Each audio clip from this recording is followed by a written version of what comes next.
The following documentary contains graphic images that may not be suitable for children or squeamish adults. Hey, Mark! Hey, Mark! And plane. Ready, and action!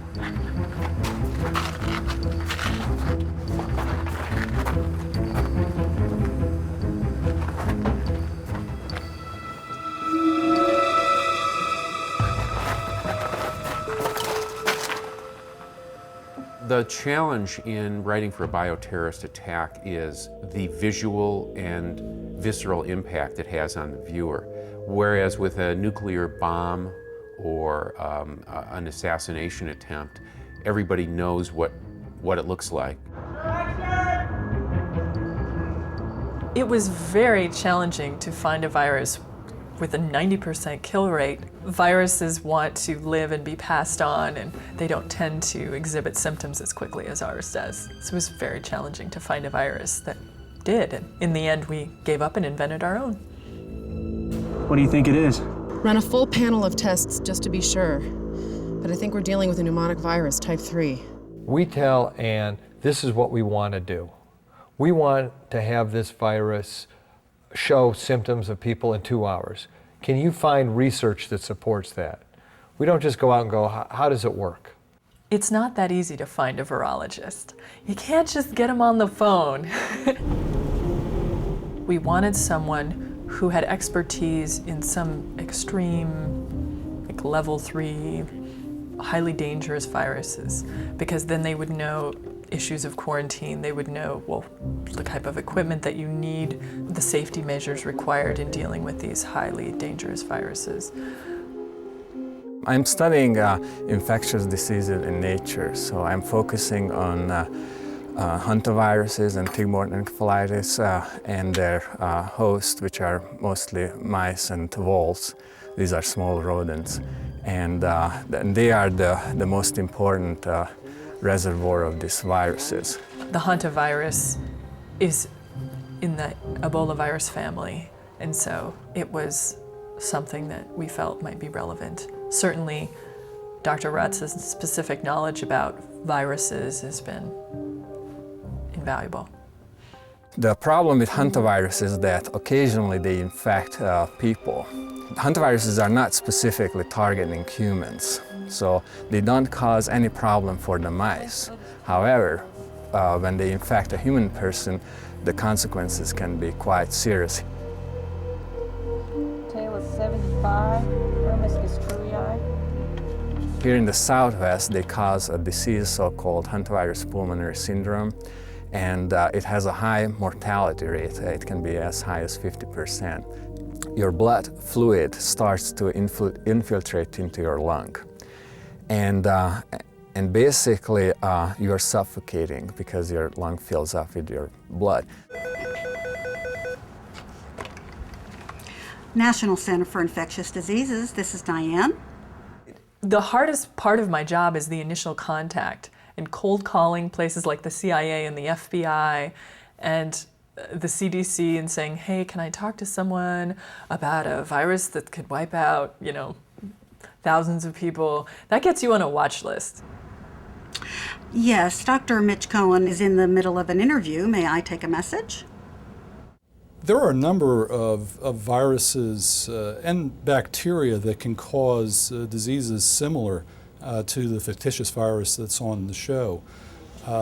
Many of these viruses can be transmitted from person to person. Some of them occur in animals and can be transmitted from animals to people. Particularly if the virus is inhaled, it can cause a disease in the lungs, cause a pneumonia-like illness, which can be rapidly fatal. Dr. Cohen helped us shape our virus response. He was very key in helping us understand on a sort of national level what the United States response would be, and he also helped us keep our virus consistent and believable in the same way Dr. Rotz did. There's a non-contagious latency period of 14 hours. After 14, it presents. After 20, the host is incapacitated. By 24, the host is dead.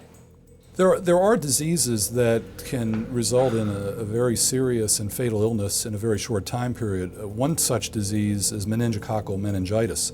This is a bacterial infection that affects the lining of the brain, and an individual can be perfectly healthy one day and then within a few hours have an illness that is not very severe and actually be dead within 24 hours. So there are illnesses that can progress very rapidly, taking someone who is otherwise healthy and resulting in a quick death.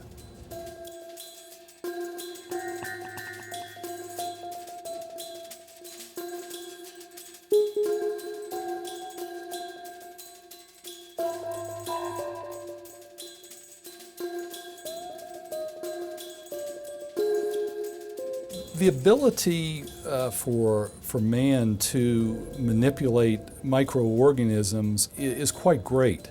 Now, whether or not a given change or manipulation by inserting a toxin or changing a gene will give you the desired result, you don't know. You may find that by doing that type of an experiment that the organism does become more virulent, but you might have to do that experiment 1,000 times to get a more virulent. So it's not predictable whether a given type of genetic manipulation would produce an organism that was virulent, avirulent, or seriously virulent. The reality of could someone in their backyard or back basement create a weapon of mass destruction that they could release is a question obviously that we deal with all the time. I think, and that's why we always look at the example of anthrax, which is a naturally occurring bacteria in the environment that can live in the spore form and is not fragile and is not infected by routine mechanisms. I think when you start talking about some of these viruses, like Ebola virus or the SARS virus or even the virus that was used in this script, I mean, obviously, you're going to have to be technically very savvy. Otherwise, people are going to be dying like flies handling the virus. In reality, to use viruses in the Bioterrorism Act, it would be very difficult. I can understand the fear because, you know, if to create a nuclear weapon, you know, you need the resources, you know, uranium, and the source of uranium is limited. You can find a uranium deposit only a few places on Earth, and first you have to get those, you know, the raw material. On the other hand, you can find viruses everywhere in nature, so people think that, you know, it's easily accessible.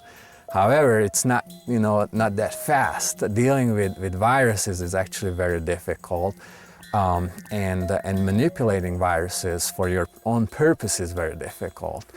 I called my sister, who's a biologist, and she helped me track down Dr. Bauer, who I got on the phone with, and he said, we don't have any viruses that are like that you get sick guaranteed within 12 hours.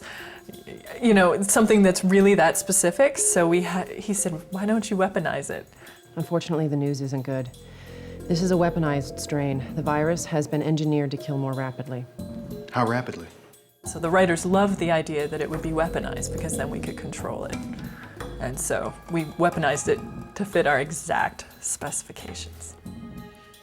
In the show, how did you work with them in terms of weaponizing the virus?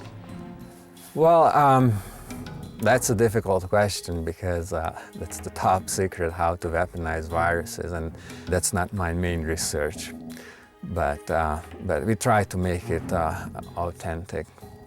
So. Come on, how do you do it?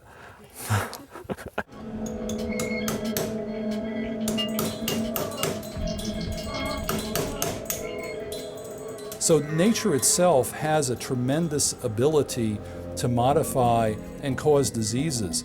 When a disease originates, there is a great potential that the disease can be very severe, and diseases may attenuate as they're passed through a population. So there is a potential that the emergence of a new disease, whether one that occurs naturally or one that occurs through manipulations of genes by man, could have a very high transmission rate, could have a very high mortality rate, be spread rapidly and cause massive illness and death. All right, what are the epidemiological consequences? If the virus initiates at a single location, there will be a couple hundred cases by the end of day 1.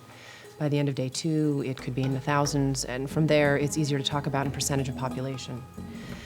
By the end of the first week, 9% of Los Angeles County will be infected. 9%. That's over 1 million people. It's hard to think of a virus, in my mind, that would go in a person-to-person way, which is what more or less the show talked about, person-to-person, infecting hundreds of thousands. If there was something that was aerosolized, over the environment, that perhaps could infect thousands of people. Again, if you're thinking a stadium release, everyone getting exposed, then going home, you could see the ripple effect. When you look at the SARS epidemic, there were 8,000 people that got infected, and they really say it was like 5 or 6 people that caused all those clusters. So that was 8,000 people from 5. If you go back to that natural occurring model, perhaps something like that could happen. That took, though, over 4 months. It could happen. That actually is a sobering thought when I think about that. We start our research after we've already got our stories, and then we find research that supports it. Unfortunately, what you can imagine is usually true. I mean, as outrageous as some of the stuff that we come up with, there's always research there to support it, especially in the theoretical. I mean, Los Angeles obviously is a huge city. You know, it covers over 4,000 square miles and has over 10 million population. We have many ports, we have a large airport. Obviously, I think Los Angeles County and the environment is considered a target for bioterrorist events. If we were notified that there was a threat of a bioterrorism attack, there's several things that we would do. We certainly would start coordinating with all the other federal organizations that are involved in such a response. Another thing that CDC has been responsible for has been the Strategic National Stockpile, which is able to provide treatments or supportive care for individuals who become ill. And this is a rapidly movable stockpile that can treat very large numbers of people. If a bioterrorist agent was released in LA County, obviously we have a protocol-driven action plan that follows the military model of incident command. I mean, it's very important to have these models drilled into you because obviously we're all going to be a little panicked when that alarm goes off.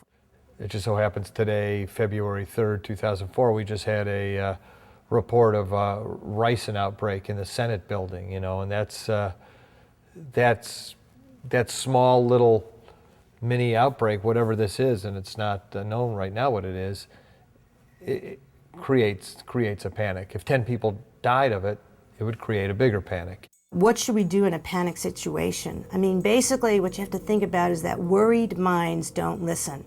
In other words, once people get panicked, you can educate them all you want, and I don't think that people are going to listen. So the great role of the media and us as public health educators is to talk to people before they get worried. Everybody stay calm. Stay calm and quiet. Regarding bioterrorism, I feel that my fears have subsided. I feel that the more information I have about it and about quarantine and emergency procedures, the more I realize that, like Dr. Mascola, is very well equipped to deal with an outbreak. I live in constant fear that a routine illness that we're just glossing over could be the beginnings of a bioterrorist event. Where are you guys taking me? Hey, why won't you talk to me? Since 9/11, anything that could happen, I feel like we have to be on the cutting edge to make sure it's not happening in LA County, and it's scary. Biological warfare and biological threats will unfortunately become scarier once they start to happen on U.S. soil. Biological weapons have been used in warfare, for hundreds of years. The Tartars used plague-infested clothes, and they throw even corpses over the wall with catapults, and they were trying to infest citizens of towns. The main thing the producers were asking us for was a reality check, and they also had some questions about what type of hazmat equipment people would be wearing, you know, what type of level of personal protection would they be using, would they have full respirator gear on, would they not have full respirator gear. We have all these departments who are also doing their own research, very specific to their own needs. Well, basically, when we read the scripts, we realized hazmat was going to become a big part of these episodes, and it can be a nightmare. I mean, you're basically taking an outfit that is like locking somebody up in a Ziploc baggie and sealing them in with a respirator. Plug in our air supply. It's like trying to put your socks on when you're pregnant. I'd looked in catalogs to see what was available. These are basically the hazmats you get from the catalogs, which they actually use. And as you can hear, this sound isn't really good for anybody on camera. So we took the shape of it and then found our own fabrics and prototyped our own hazmats so that you wouldn't have that sound problem. We wanted to be able to get people dressed in the hazmat suits, but we also, in between takes, we didn't want to have to unzip them completely, but I also want like the face shield to flip up so the actor could not, stay totally zipped in the suit and could get air and not have to be removed in between takes. Yep, that'll do it. The question as to how we balance the scientific reality versus the dramatic needs of the show is one that we get asked a lot, because we try to convey a very real sense of the world of terrorism in our show.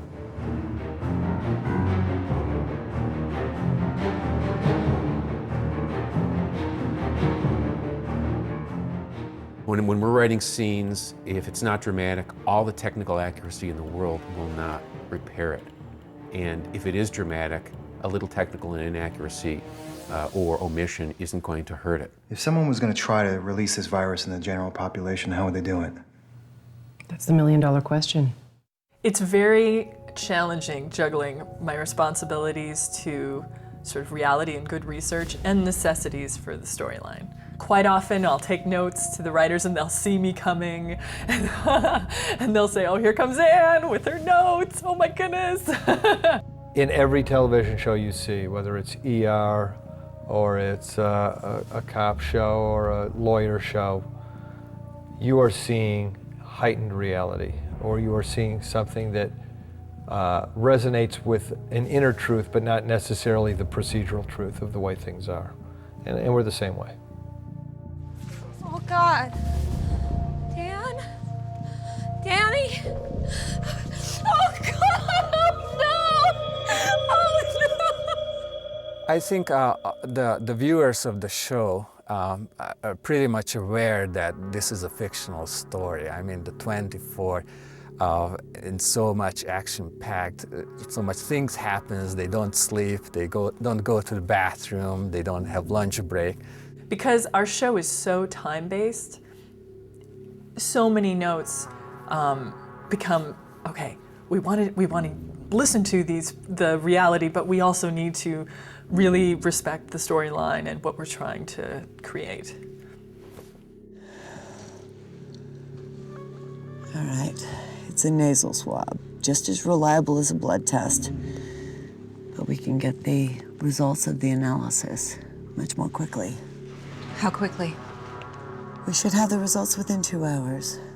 In reality, it's very difficult to do any kind of research and identify viruses within that time. Usually it takes much longer. You isolate the virus, and in order to identify the virus, you might have to spend a week on, doing some research.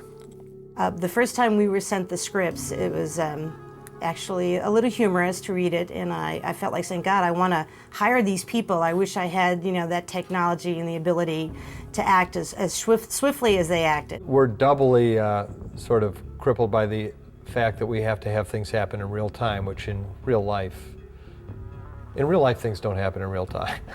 What? There's no virus in the powder. We tested 5 samples. There weren't even trace amounts. Atmospheric and surface analysis also came up negative, and Kyle's parents tested negative as well. You sure about this? A good example of science versus reality.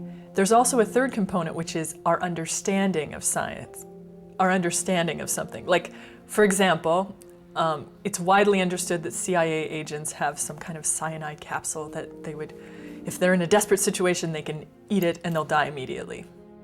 Michelle, I'm a doctor. I try to help people, not euthanize them.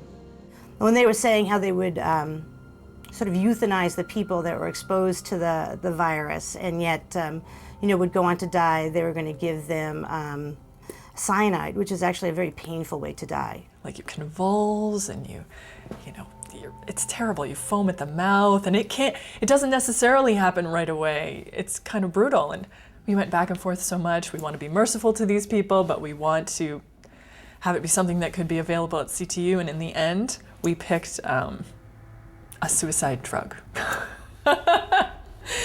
Just get rid of all of the research complexity and simplify it. The euthanasia drugs. Have you thought about how you're going to dispense them? So now is when you've come back down and they've lined up everyone in the hotel. You're going to be going through a process to get tested for the virus. As we come back, revealing the line here, it's not happy, chatty, waiting for your flight at the airport. It's, oh my God, I'm waiting in line for death, okay? When I saw that they had first identified that there was this virus loose in the building, and then they decided to keep all the people inside the building while they went through their analysis. I mean, we would never do that here in LA County. If we knew that there were people in risk of being exposed to something, we would get them out of the building right away.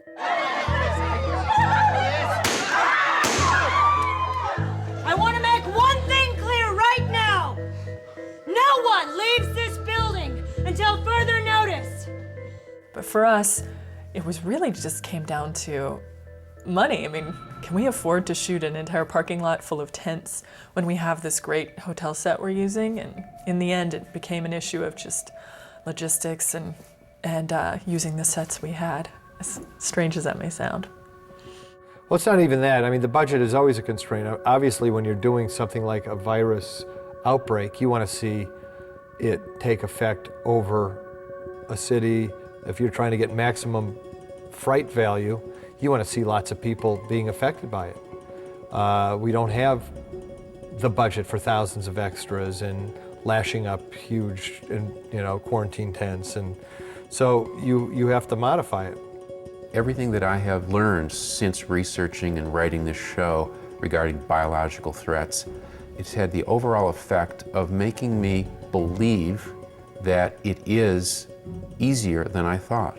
If you're better prepared, your likelihood of preventing significant morbidity and mortality in yourself or in your population is going to be much greater. Now that I've learned more about it, I feel that terrorism has become less of a threat to me personally. In some way, viruses are an integral part of our ecosystem. So, and there are examples when viruses are used for the good purpose. I think people put a lot of emphasis on preparing for bioterrorism, but the things that we can control, making sure our children are raised in a healthy environment, not using drugs or alcohol, that people, work out and have exercise in their diet. We have an epidemic of obesity facing us, but people would rather, talk about weapons of mass destruction. I think our fast food industry is a weapon of mass destruction, that we should look at it that way.